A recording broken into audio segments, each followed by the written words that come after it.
Yeah, Perfect Plex Radio.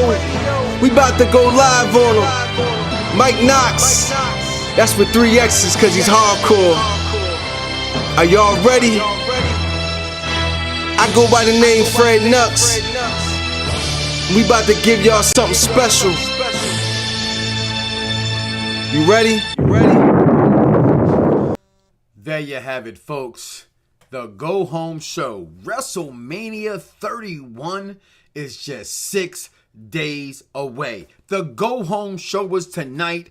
What did you think, people? I am your host, Mike Knoxxx. I'm sorry, the CEO, Mike Knoxxx. And indeed, I spelled my name with 3 X's because like this t-shirt I'm wearing from the guy who inspired us all, I am hardcore. People, welcome back to Perfect Plex Talk YouTube. And I gotta say this, people. I mean, this is the road to WrestleMania. Hashtag wrestling is storyline. Hashtag WWE guy. Hashtag wrestling is my first love. But I have to draw my line in the sand where I can. I have to be real to you, the listening audience out there. Now, earlier today on Perfect Plex Talk Radio on the BDSIR Network, I tried to intrigue you. I tried to get listeners and fans and co-hosts of mine to get excited. It's WrestleMania season. This Sunday, happy WrestleMania from me to you. This is supposed to be the granddaddy of them all. And we've had go-home shows in the past that did not live up to the hype, but those were your regular run-of-the-mill pay-per-views. The biggest, consensus around the internet is with them going to the WWE Network for just $9.99. I'm sorry, I love the song. If you don't like jingles. I like $9.99. I like it. But with that happening, would they water down their product? Now, I'm going to come back to that end point, and I begin right here. Raw started off absolutely amazing. Sting comes out. This is what we've been waiting for. I got to say, Sting looks good in a WWE ring. I got to say it. It's something about him being on the bigger stage. I missed him in those 14 years. He talked about 14 years being gone. Obviously, this is not about WCW. This is personal between him and Triple H. Then the $1 Billion Princess walks her sexy ass out to the ring, all nice and fit from her workout. And she tells Sting this and he tells Sting that. And next thing you know, she wants to smack Sting because Sting doesn't understand. As he catches the smack from Stephanie McMahon, out comes the King of Kings himself, Triple H, people. That's right. Bow down and bow down to the king. But not on this night. As he comes out to the ring, they're taking off his tie, ready to get in the ring to get the fisticuffs going. Stephanie says, hold up, honey. Take the sledgehammer. As she's beginning to give him the sledgehammer, Sting pulls out the bat, and the two combatants leave it at that. It was just a stare off. Nothing happened. No one touched each other. Then we go into a series of matches, which I will go over real fast with all those matches right here. My eyes will be off the screen as I am reading to you my notes in which I wrote down. Okay, first match. Dean Ambrose and R-Truth took on Luke Harper and Stardust. I love Bad News Barrett on commentary. Hell, I love B&B, period. Okay, B&B doing his thing. But what he did do on one hell of a job on putting over everybody in his ladder match. He definitely did that on commentary, putting everybody over in this ladder match, WrestleMania 31. For some reason, they are talking a lot of odds on commentary. R-Truth would hit the lie detector actually on Stardust to pick up the win for his team. But they are doing a lot of odds. I know that DraftKings have got involved. I know somehow I've been doing my little research for a while. The WWE has trying to get in some form of fantasy sports. How does that work when we know that it is all predetermined? Also, match 2 on the night pitted us against The Miz and Damien Mizdow with Adam Rose, The Ascension, taking on the Primetime Players, Ryback, Zack Ryder, woo woo woo, you still suck, bro, and Eric Rowan. At this point, Bill Simmons comes out on commentary to have some good ribbons with him and JBL. Now, this is obviously to put over, these are the participants in the second annual Andre the Giant Memorial Battle Royal. Winner of this match, Ryback, would hit the Shell Shock on Miz, picking up the 1-2-3 for his team. Then we get Randy Orton versus Seth Rollins, which was a vote earlier in the night by you, the WWE fans, of who the match should be. Would it be Big Show? Would it be Kane? Or would it be Seth Rollins and J&J Security? Well, of course, J&J Security won with Seth Rollins. Kind of figured Seth would not get in the ring. J&J Security would get their arses handed to them. Shout out to Sheamus, who should be making his return very soon. Ended with an RKO on Jamie Noble to pick up the win. Then we had the Divas match, Nikki Bella versus Paige. Nikki early in the program on the WWE app on the pre-show said she would offer either one of the two girls, either AJ Lee or Paige, a title match. To try to separate the two of them. Hashtag give Divas a chance. They're still trying. Okay. I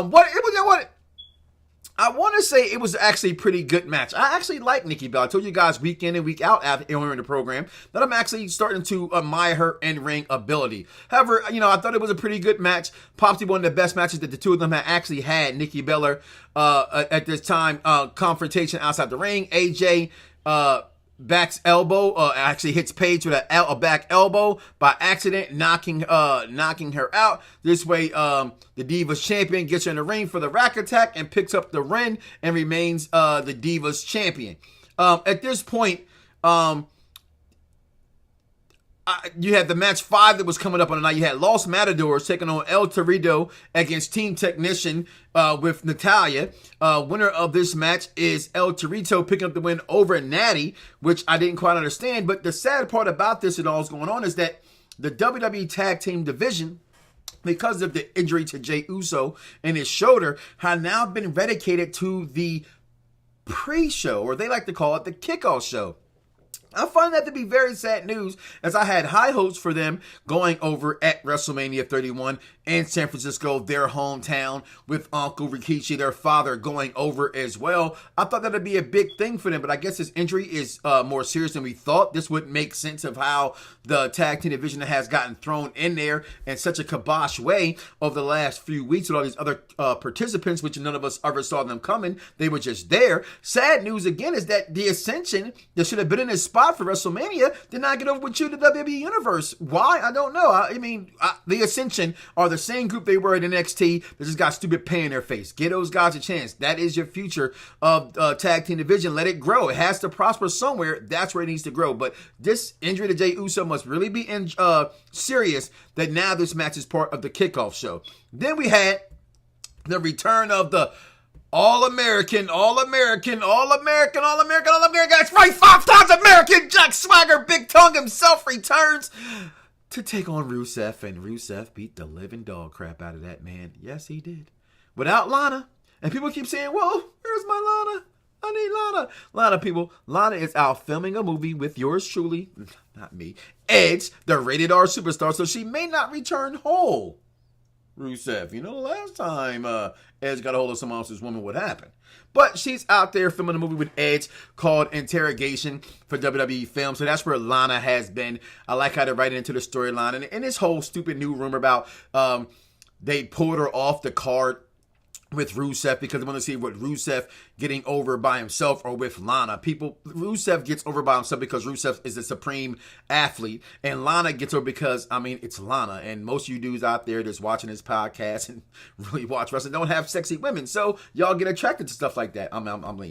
Seriously, like The Rock said, she's smoking, and all y'all want to stick it up for Putin. But that's where she's at. She's not out there because of any other reason other than she's out making more money for herself on the side, and them as a couple, as they just got a house together built. Rusev and Lana, that is. So then we had, at the end of that match, however, as he has the acolyte on Jack Swagger, out comes John Cena. And this is where it gets a little bit interesting, y'all. John Cena got his ass beat. No. Not like before. Like, John Cena got his ass beat to the point they're saying that he's not going to be 100% going into WrestleMania. What does that mean? Does that mean John Cena automatically wins because that's historically what they've done?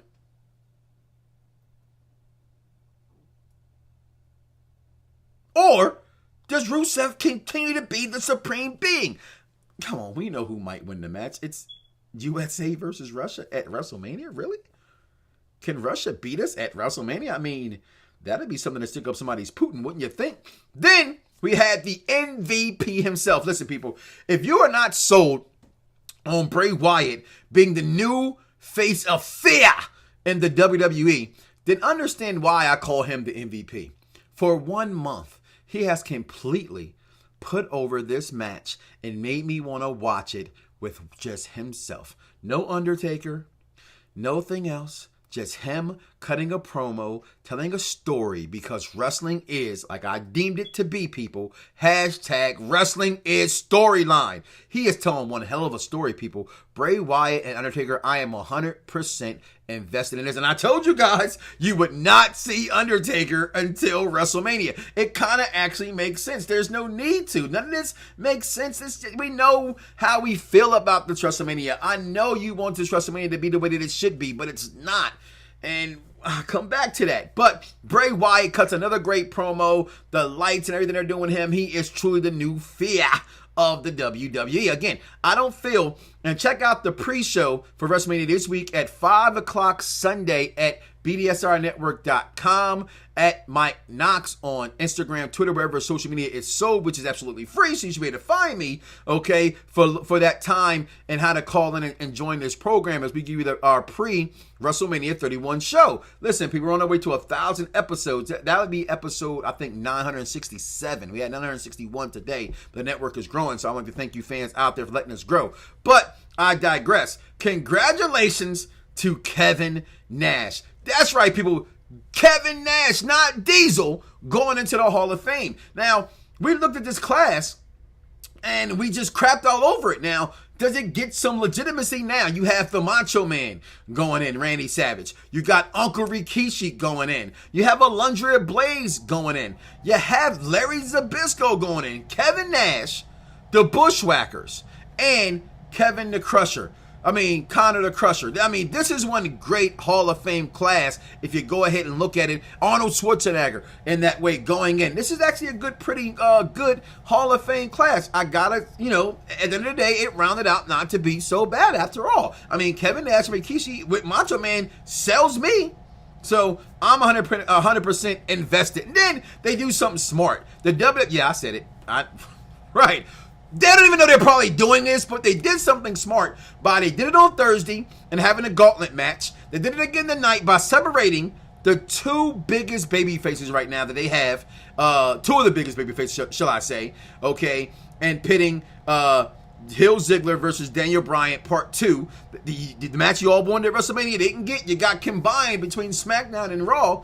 You got that happening tonight in a ladder match. In a match with Dean Ambrose. Hashtag I'm a Dean Ambrose guy as a special referee. Winner of this match with a super kick and a zigzag, Hill Ziggler. This match was awesome. This match was incredible. This is the match we should see at WrestleMania, but we're going to get a 7-man ladder match, which still should be good. So then that match, everybody came out, pulled to give me this. You know how it goes, going into a go-home show. Then we had the supposed face-to-face between Brock Lesnar and Roman Reigns. And this is where my intensity level, my energy, all subsides right here. Can you explain to me how on a go-home show you see them fighting over the belt as the show goes off? It went off at exactly 11:10. I remember Mania's past where Raw would not go to 11:30, 11:25 because there was so much heat. It was so much excitement for WrestleMania. The show went over. If you didn't set your DVR to go overtime, you missed it if you wasn't watching it live.